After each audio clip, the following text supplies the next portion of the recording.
The fighting is only intensifying as Operation Olive Branch plays out in northern Syria. Ahmed Al-Barai has been on the front lines of this conflict since it began.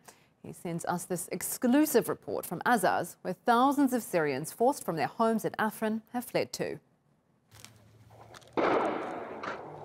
This mountain echoes with the sound of Turkish artillery fire. After 4 days, it's almost becoming routine. But on Monday, Turkey and the Free Syrian Army opened a new front on the ground in Azaz, east of Afrin.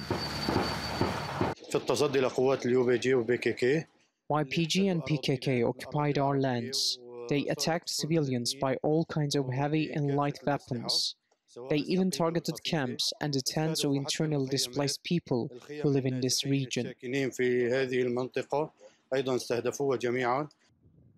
Azaz is home to thousands of Syrians the YPG has forced from their homes in Afrin. Turkey began its ground operation on Monday. These soldiers from the Free Syrian Army are now moving into Afrin from here, Bursaya mountain on the east of Azaz. They say the operation is not just for Turkey, but it's also to revive a revolution derailed by groups like Daesh and the YPG. Some people here are afraid to talk because they still have relatives in YPG-controlled areas. Others say they have no problem with the Kurds, but they can't forgive the crimes of the YPG.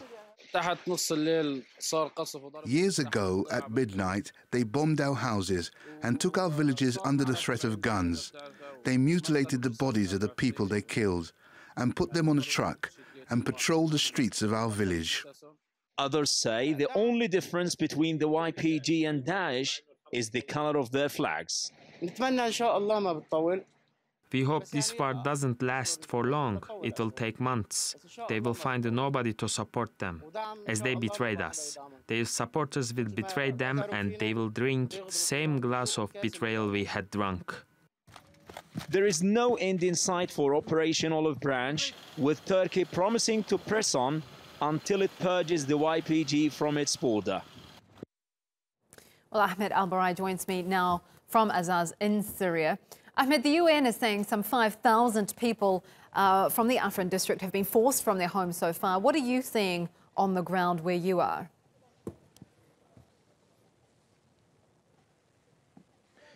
Indeed, Keem, we are in front of one of the camps that were basically displaced from Afrin and Tel Rifat, Manbij area.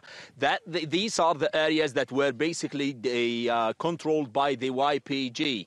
Now, as you can see behind me, these people have been displaced here 2 years ago, and now the other fellow citizens from the same cities are expected to be fleeing. But according to the people we've been talking to, they cannot come to this region, basically in the east of Afrin. This is Azaz, and it's in the east, as I told you. They cannot come to this place because the YPG are not allowing them, according to many of the reports and the people we've speaking to.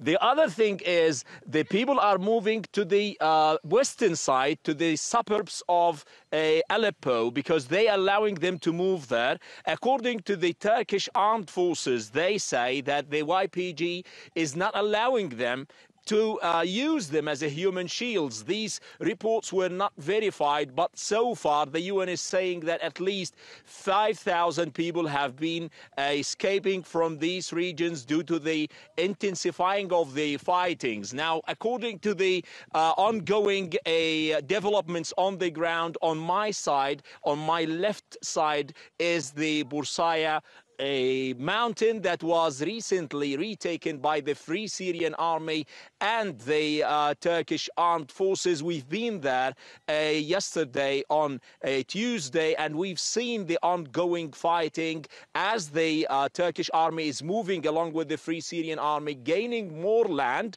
and trying to help the people they try to free from the YPG control. Now, these people are welcoming them, as we've seen some of them welcoming them with joy and happiness, because they told us that the YPG were not treating them the way they thought they will.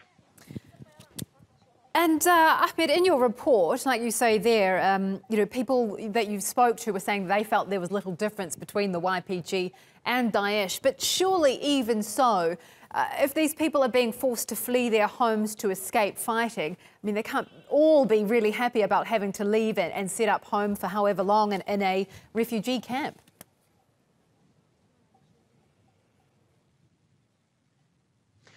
Of course, these people are not happy with the conditions now, and nobody wanted to leave his house and move to these kind of makeshift camps, basically in this kind of a bad weather in winter. Now, on my right, Keem, you would see these kind of children over there. I've asked them about the humanitarian aid and whether they've seen any of them.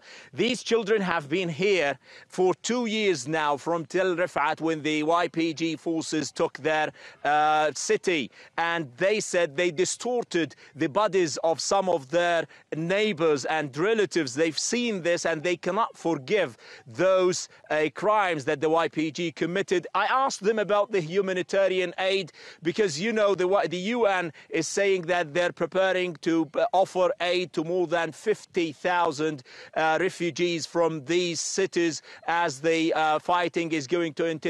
They said we've been here for at least 2 years and we've never seen any of the UN agencies coming here and bring us any food or humanitarian aid whatsoever. Now, on the ground, the Red Crescent, the Turkish Red Crescent, is trying to establish more camps to host and welcome these kind of refugees.